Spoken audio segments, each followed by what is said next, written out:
Muito bem, hoje é dia que se comemora o Dia das Mães e a gente fica pensando assim, o que falar para as mães? O que a gente consegue extrair da palavra de Deus para falar sobre um dia especial como esse, sobre o Dia das Mães? A gente pode encontrar na Bíblia, e eu fiquei pensando sobre isso, na Bíblia os muitos variados perfis de mulheres.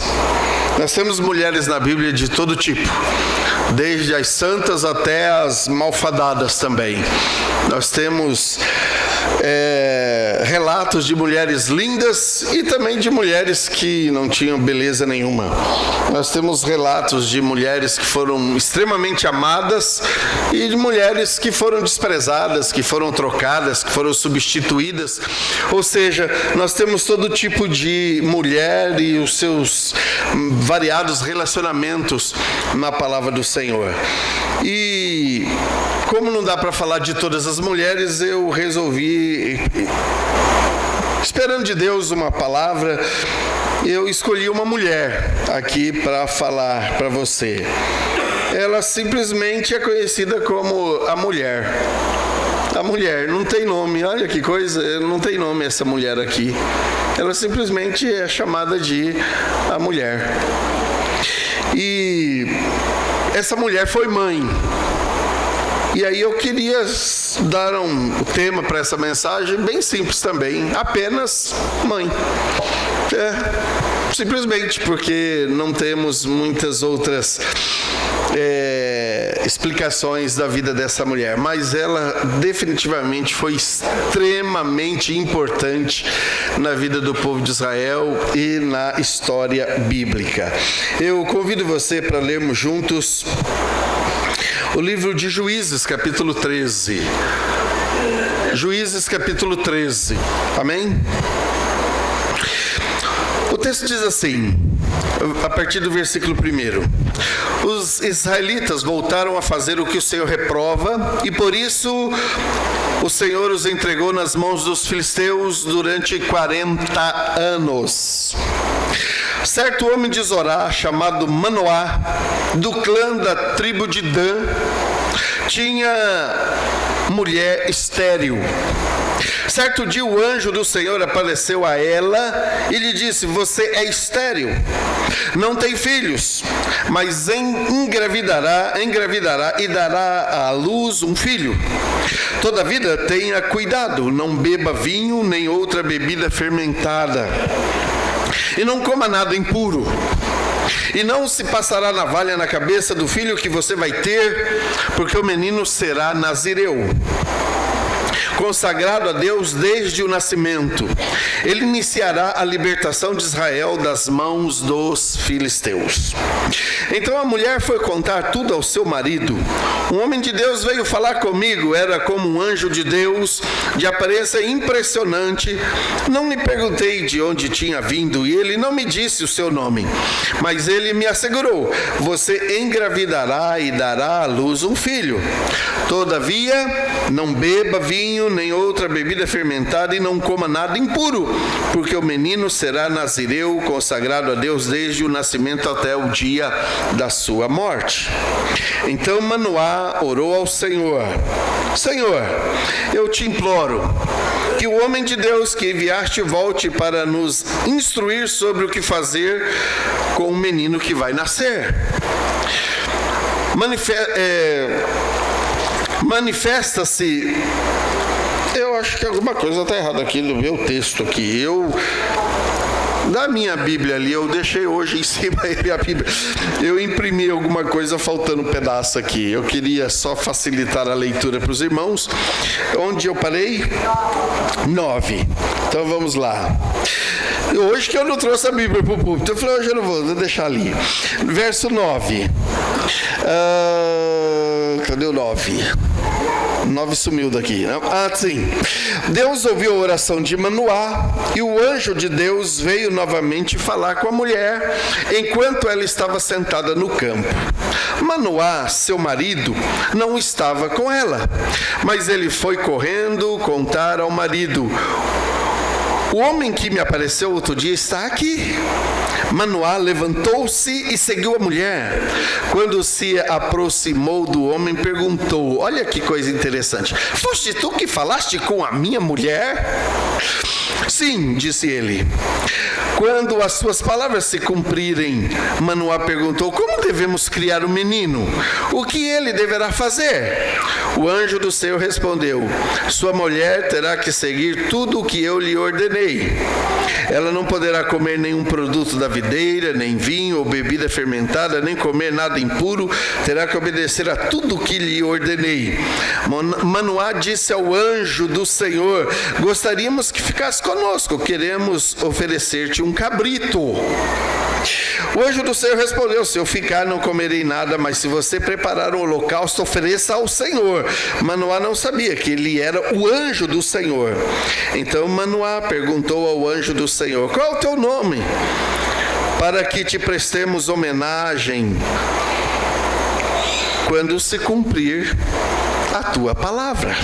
Ele respondeu: por que pergunta o meu nome? Meu nome está além do entendimento. Então Manoá apanhou um cabrito e a oferta de cereal e os ofereceu ao Senhor sobre uma rocha. E o Senhor fez algo estranho enquanto Manoá e sua mulher observavam. Quando a chama do altar subiu ao céu, o anjo do Senhor subiu na chama. Vendo isso, Manoá e sua mulher prostraram-se com o rosto em terra. Como o anjo do Senhor não voltou a manifestar-se a Manoá e a sua mulher, Manoá percebeu que era o anjo do Senhor. Sem dúvida vamos morrer, disse ele à sua mulher, pois vimos a Deus. Mas a mulher respondeu: se o Senhor tivesse a intenção de nos matar, não teria aceitado o holocausto e a oferta de cereal das nossas mãos. Não nos teria mostrado todas essas coisas e não nos teria revelado o que agora nos revelou. A mulher deu à luz o menino e pôs-lhe o nome de Sansão. E ele cresceu e o Senhor o abençoou e o Espírito do Senhor começou a agir nele quando ele se achava em Manedã, em Zorá e Estal. Vamos orar. Pai, em nome de Jesus, estamos diante da Tua Palavra e ela é simplesmente formidável. A Tua Palavra é linda e ela faz menção da vida dessa mulher. Uma desconhecida para o povo da época e também desconhecida para nós. Não sabemos muitas coisas sobre ela, mas sabemos que um dia o Senhor olhou para ela com providência e com olhar de misericórdia. E nessa noite nós clamamos ao mesmo Deus que apareceu àquela mulher, que também se manifeste nas nossas vidas, trazendo-nos a consciência de que o Senhor é um Deus que intervém, que interfere na história e que muda a nossa vida e faz coisas extraordinárias acontecerem. Fala conosco, Senhor. Mais uma vez estou aqui, cheio de temor, cheio de reverência, diante da Tua Palavra, diante da Tua presença, esperando o agir do Senhor, na consciência de que o Senhor pode usar vasos quebrados e pessoas frágeis e fracas como eu, para trazer a palavra do Senhor ao coração do Teu povo. E assim a glória será completamente Tua. Eu não quero ser reconhecido por ninguém, ó Deus. Eu quero que o Senhor seja conhecido e que o Senhor seja percebido como um Deus presente nesse lugar, que fala não somente com o pregador, mas que fala com todos aqueles que estão ouvindo a Tua palavra nessa noite. No nome de Jesus, nós oramos agradecidos. Amém. Muito bem, esse texto fala dessa mulher, que a Bíblia aqui diz que é a mulher do Manoá. Mulher do Manoá só, não tem mais nada dela. Não sabemos absolutamente mais nada dela. Algumas coisas que a gente pode extrair do texto e da história é que ela era uma mulher que tinha uma vida comum e que vivia uma vida comum com o esposo dela. não era uma mulher dada a iniciativas, ela era uma pessoa comum da sociedade. Ou seja, com isso eu já quero dizer para você que Deus tem o hábito de usar pessoas comuns. Ele não está necessariamente atrás de pessoas extraordinárias. Deus está buscando pessoas comuns, como você e eu, ou como eu e você, pela ordem de incapacidade. Sabe-se também que ela era esposa do Manoá, ele era um danita. Danita é da tribo de Dan, e que ele morava numa região chamada Zorá. Quando a gente descobre onde era essa cidade de Zorá, ela ficava muito vizinha aos filisteus. Para quem conhece um pouco de geografia bíblica, lembra? Ficava ali perto de Tímina e aquela região, lembra daquela região ali? Pois é, morava ali naquela região ao lado dos filisteus. Sabe-se também que ela viveu nos anos aproximadamente 1100 antes de Jesus. 1100 antes de Jesus. Por quê? Porque a história do Sansão está datada em 1150 antes de Jesus. Considerando aí que o Sansão tivesse lá uns 50, 60 anos de vida naquela época, vamos considerar que essa história tenha se passado lá pelos anos 1100 antes de Cristo. Uma outra informação interessante é que o filho dela, o filho da mulher de Manoá, seria um libertador do povo de Israel. O texto diz que ele começaria a libertação. Ele não seria um libertador na íntegra, mas por causa dele, das iniciativas dele, ele daria ali o start para a libertação do povo de Israel, dos filisteus, que já estavam sob o jugo dos filisteus há 40 anos. É muito tempo de escravidão, é muito tempo sofrendo angústias e opressões dos vizinhos, é muito tempo. Eu não sei quanto tempo, e se é o seu caso, de você estar vivendo opressões da vizinhança, de superiores, se você está sofrendo pressões e opressões no seu local de trabalho. Eu não sei como é que está a sua vida, quanto tempo faz que você está sofrendo pressões financeiras, pressões emocionais, pressões nos relacionamentos, no casamento, seja lá que tipo de opressão e de pressão você esteja vivendo. O povo de Israel estava sofrendo já há 40 anos.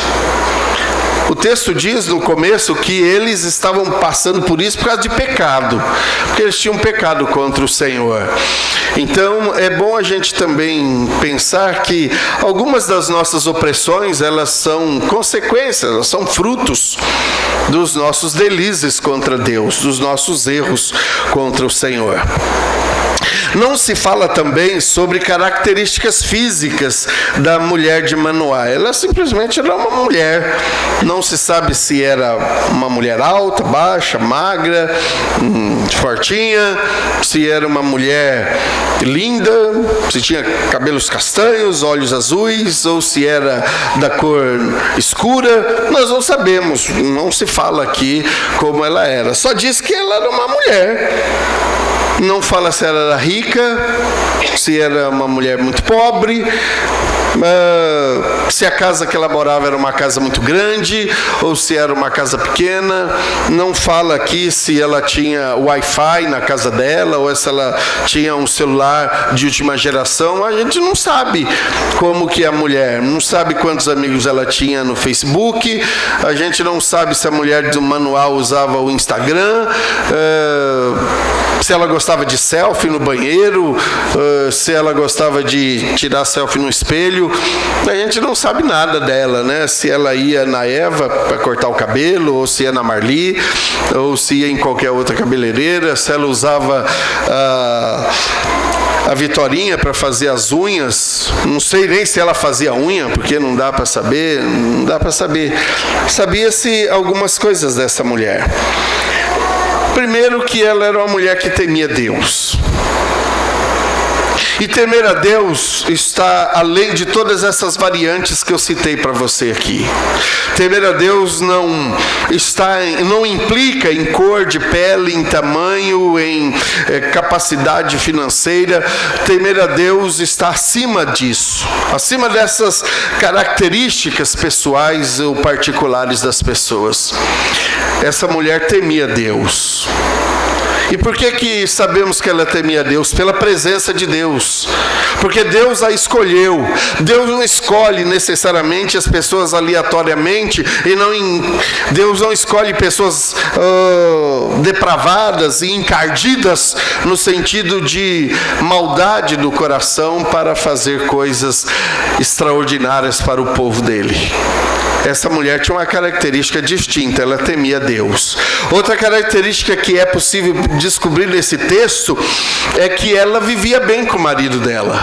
Ela tinha uma comunhão boa com o marido, tanto que assim que ela recebe o anjo do Senhor, ela vai contar para o marido.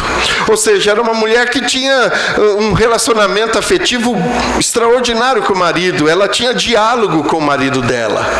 Porque imagine você uma coisa tão extraordinária dessa com uma mulher que não tinha lá um contato com o marido. Ela ia guardar isso para ela ia ficar em silêncio, falando, não vou contar para aquele traste do meu marido, primeiro que ele não vai acreditar em mim, ele não gosta, ele não me aprova, ele só me ridiculariza.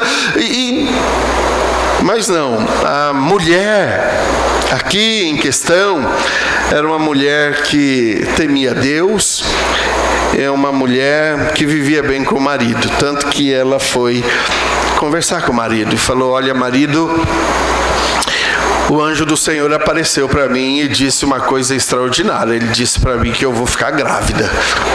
E aí é uma outra característica, um outro fato que nós sabemos sobre a mulher, ela não podia ter filhos. E por não poder ter filhos, na cultura de Israel, era uma coisa assim absolutamente vergonhosa. Todas as mulheres que não conseguiam conceber um filho, ela era tida como uma mulher punida por Deus, a quem Deus estava tratando duramente, que estava sendo rejeitada pelo Senhor.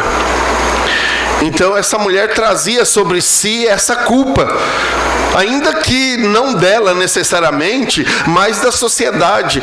Irmãs, quantas vezes você carrega culpas da sociedade e a sociedade impõe verdades que não são verdades de Deus sobre a sua vida e impõe pesos terríveis sobre a sua vida, apontando você como uma pecadora, como uma miserável, como uma falida, e não é isso que Deus pensa de você. Não é isso que Deus projetou na sua vida. Deus tem projetado algo extraordinário e grande e abençoado para você, que vai abençoar você e as pessoas à sua volta. A verdade é que a sociedade é opressora em muitas situações, e esta aqui era uma sociedade opressora. Estava oprimindo terrivelmente essa mulher e ela se sentia envergonhada socialmente. Nós temos outras mulheres, como a própria Sara e outras mulheres da Bíblia, que também tiveram esse tipo de situação. A Rebeca, a Isabel, a Ana, todas elas foram mulheres estéreis, que não podiam ter filhos. Mas aí Deus entra com uma provisão interessante. Deus resolve pegar aquela mulher, a mulher de Manoá, uma mulher sem nome, e resolve fazer dela algo que iria chocar a própria sociedade, o povo de Israel, e ia atemorizar a vizinhança toda. Eu fico pensando como Deus é maravilhoso ao ponto de pegar pessoas que nada são e fazer delas e através delas um reboliço na vida das pessoas. na vida da sociedade. Eu gosto de Deus que não está preso aos nossos sistemas, um Deus que não está nem aí, que não dá a mínima para aquilo que eu e a sociedade pensamos das coisas. É possível que os parentes, as vizinhas, as amigas ficavam olhando para a mulher de Manoá e falavam: oh, coitada de você. Imagina uma mãe que tinha 6, 7 filhos, chegava com aquela fileirinha, todas elas de mão dadas, aquelas crianças, e olhava para a mulher de Manoá assim como dizendo: quer uma? Porque eu sou bem-aventurado, olha quantas eu tenho, e você, olha, seca. Às vezes, meus irmãos, recebemos esse tipo de mensagem da sociedade, das pessoas à nossa volta. Olha para você e diz assim: você é seco, você é estéril, você não vai produzir nada, Deus nunca vai usar a sua vida, você não será um abençoado por Deus. E Deus pega essa mulher e visita e fala isso para ela. O anjo do Senhor apareceu a esta mulher e disse: eis que agora é estéril e nunca tens concebido. É uma outra tradução. Porém conceberás e terás um filho. Agora guarda-te de beber vinho ou bebida forte ou comer coisa imunda. Então pera lá. Quando Deus quer usar a nossa vida, Ele faz algumas considerações. Ele faz algumas considerações. E Ele disse para esta mulher: pelo que se entende culturalmente, essa mulher era uma mulher comum, socialmente comum, que vivia a vida comum da sociedade. É possível que ela se alimentasse bem, que ela passeava, né? Ela visitava os amigos e as amigas. É possível que ela bebesse vinho. É possível que ela tomasse algum tipo de bebida forte. E é possível que ela comesse alguma coisa que não era considerado razoável para uma mulher de Deus comer. É possível, porque o anjo do Senhor aparece, e esse texto é muito interessante, porque a palavra anjo vem em letra maiúscula. Quando se diz e se refere à palavra anjo com letra maiúscula na Bíblia, está fazendo menção da pessoa do próprio Filho de Deus. Então o texto diz aqui, veja só, essa mulher era humilde, porque ela esperava em Deus uma reversão na situação dela. E o Senhor diz: olha, você vai deixar de fazer algumas coisas. Não por causa do filho, necessariamente, não para ter um filho, mas do papel que o filho iria desempenhar na sociedade.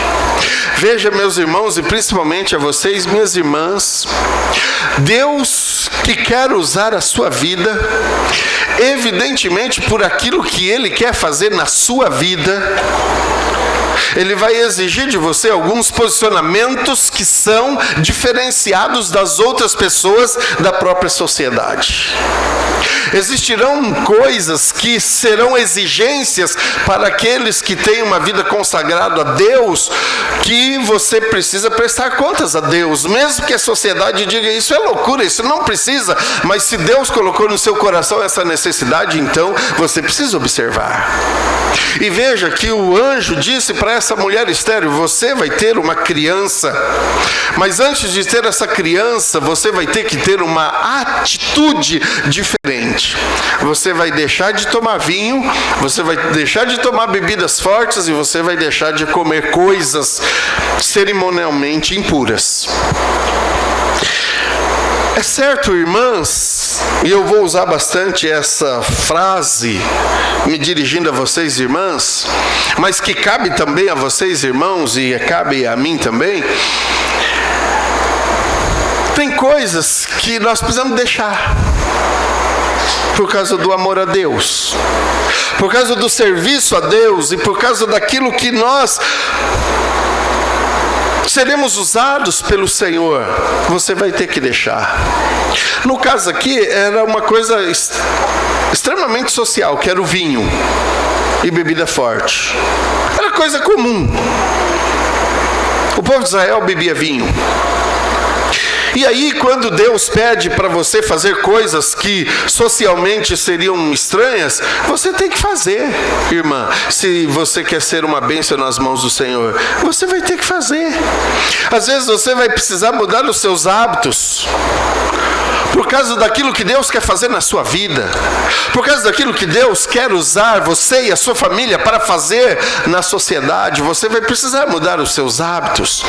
Às vezes hábitos alimentares, às vezes hábitos de comportamento,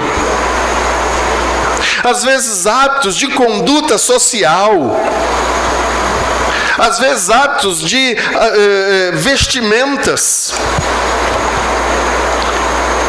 Essa igreja não dita regras de formas de se vestir, porque cremos que cada pessoa dessa igreja tem o Espírito Santo de Deus habitando em si e que vai dar a você as direções ou as diretrizes para você se vestir adequadamente. E o povo de Deus não se veste indecorosamente, se veste de forma adequada, porque representa um Deus santo, justo e verdadeiro. Essa é a nossa roupa.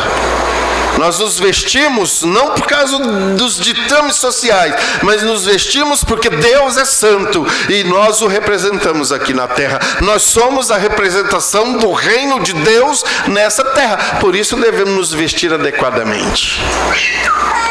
Não é pela tendência social, pela tendência da moda, mas é por aquilo que eu temo diante de Deus.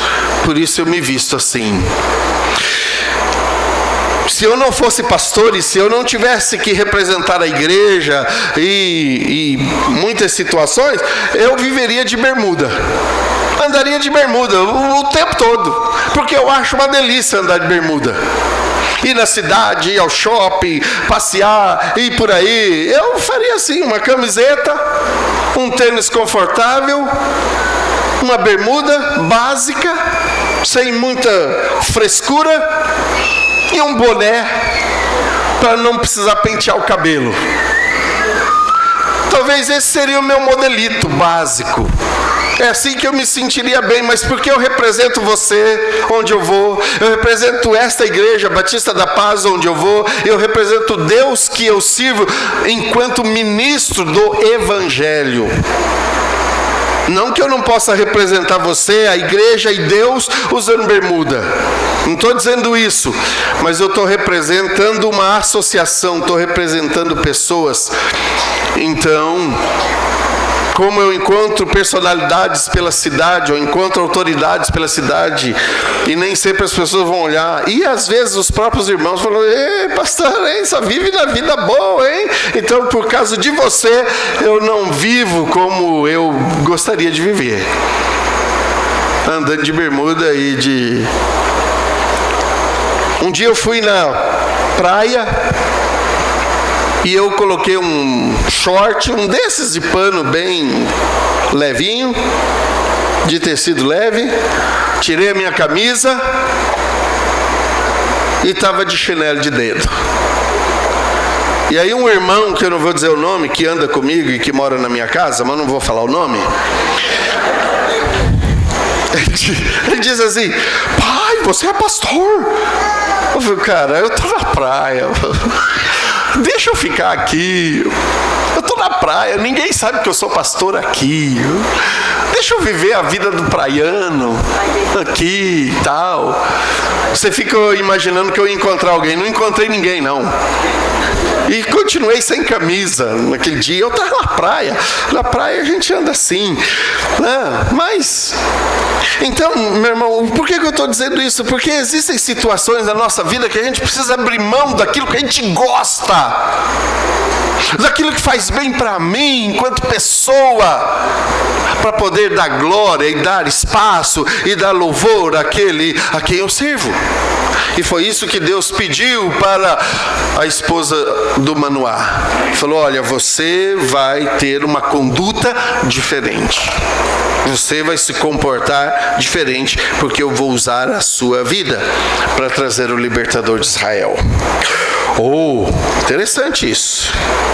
Assim, Essa mulher de Manoá, que orou humildemente, com muita fé, clamou ao Senhor, fez um pedido que vinha do fundo do seu coração.